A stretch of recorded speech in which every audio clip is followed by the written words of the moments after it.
Kainan na naman mga kaibigan, ang nagtitipid na manggagawa sa Pilipinas. Muling nagbabalik ang inyong lingkod mga kaibigan.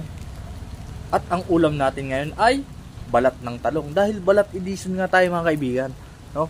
Siyempre nagbaon tayo ng toyo. Kasi toyo lang talaga dito ang babagay. Oh, di ba? Balat lang yan mga kaibigan, no? Tipid na tipid mga kaibigan. Tapos yung ano nito, yung pinaka laman niya ay ginawa namin na talong pili kaninang almusal. Ang sarap nito mga kaibigan. Oh, solve na naman ang kain natin ito. Oo.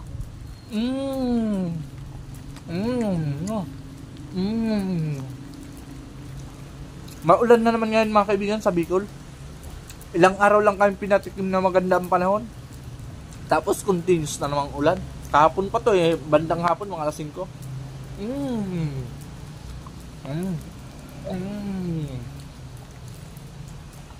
The best yung balat ng talong. Sa totoo lang mga kaibigan, ang masarap talaga sa talong, yung balat lang naman. Yung pinakalaman niya, ang the best naman doon ay yun nga, talong pili. Para sa akin, yun ang masarap. Tapos yung torta, tuturtahin mo siya.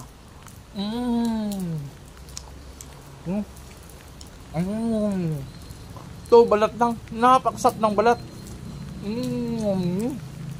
Shoutout pala sa lahat mga taga Bula, Camarines Sur. No? Nandito tayo sa Bula, Camarines Sur.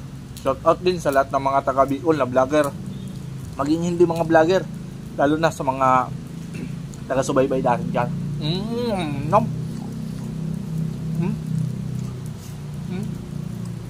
Balat lang yan mga kaibigan, no? Tatlong talong mga kaibigan, 48 pesos yung bili ko. Ang mahal ng talong, pero dahil nagtitipid tayo, 3 piraso lang binili ko. Ano?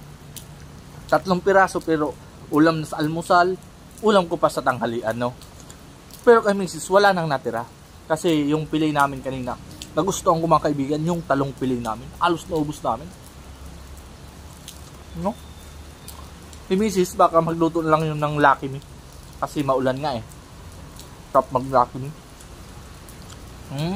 No? Pero 48 pesos lang mga kaibigan, tipid na tipid. No?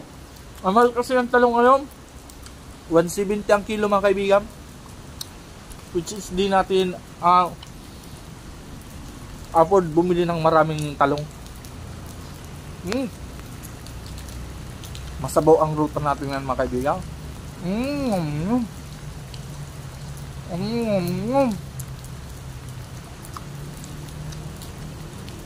Maulan mga kaibigan, pero tuloy lang tayo. Ganyan sa Pilipinas, ano?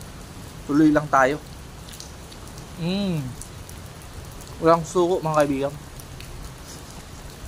Ulan lang yan, Pinoy tayo eh.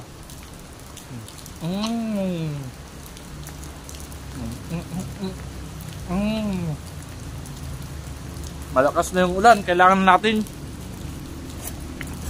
natin magpayong mga kaibigan, no? Payong na tayo.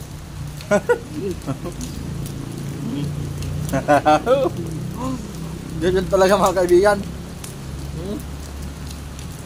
Minsan kailangan nating magdala ng payong sa trabaho, kagaya ko.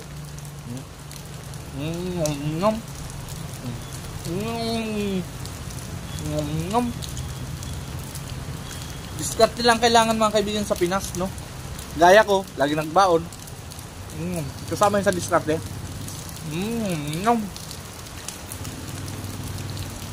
Kumusta kaya sa lugar nyo mga kaibigan? Hindi ba maulan? Kasi dito talaga sa Bicol eh, mukhang nagsasawa na kami sa ulan. Dapat sa inyo naman mga kaibigan, para equal-equal ba? Ito, paubos na ang ating balat ng talong. Bukas mga kaibigan, baka balat naman ng pili. Okay, balat ng patatas mga kaibigan. Patatas, no? Mga patatas lover. Solve tayo mga kaibigan sa ating tanghalian. Tipid pa.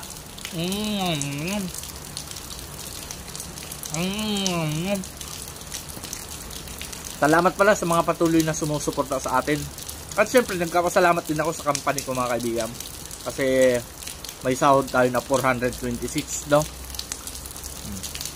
Kung dahil din sa kung hindi rin dahil sa company ko, wala rin akong hanap buhay para sa pamilya ko. So, kahit mababa akong sahod, ipaglalaban ko yung kumpanya ko, mga kaibigan. No? Kasi sa probinsya, ganyan man talaga ang pasahod eh. Nababa lang. Pumunta ka naman sa Manila, mataas naman ang bilihin. Lalo na pag pumunta ka ng abroad, maganda nga ang sahod doon, kaso grabe ang sacrifice. Hindi mo makakasama ng ilang taon ang pamilya mo. No? Pero saludo ako sa mga OFW, no? Nagtataga sila sa ibang bansa. Tayo dito lang tayo sa Pinas nagtataga at nagtitiis. Importante na nakakaraos. At dito na nagtatapos, mga kaibigan, ang ating kwento sa ating tanghalian. At laging mag-iingat ang mga manggagawa dyan sa Pilipinas, no? Lalo na ngayon, maulan, lagi kayo magdadala ng payong para maiwasan natin ang sakit. That's all, mabuhay!